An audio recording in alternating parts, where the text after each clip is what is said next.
Singapore and Indonesia have signalled support for a meeting of ASEAN leaders to discuss the situation in Myanmar.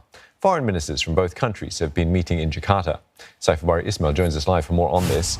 Saiful, what's the outcome of the meeting?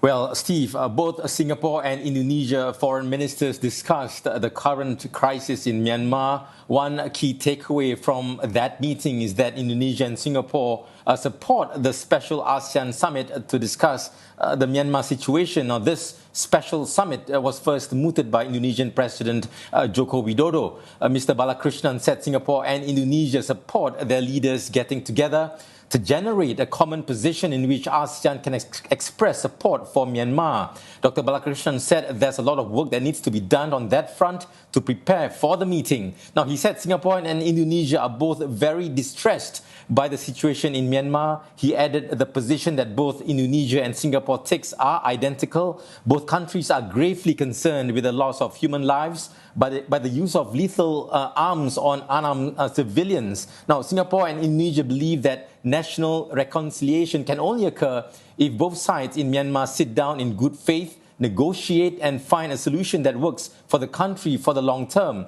Now, both Indonesia and Singapore also believe that there should not be any foreign interference, but ASEAN stands ready to help in any way that it can.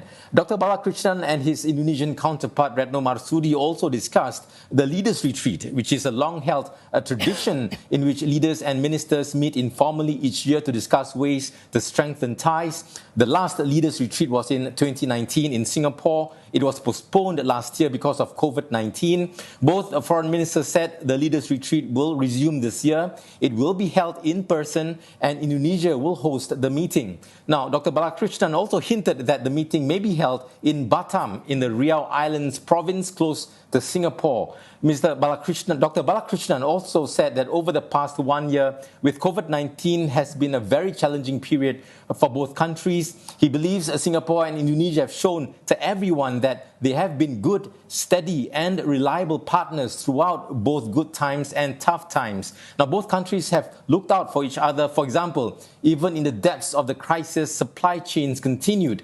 Singapore and Indonesia were also able to help each other with respect to tests for COVID-19 reagents. Now, Dr. Balakrishnan said that relations with Indonesia are very, very good and have withstood stresses.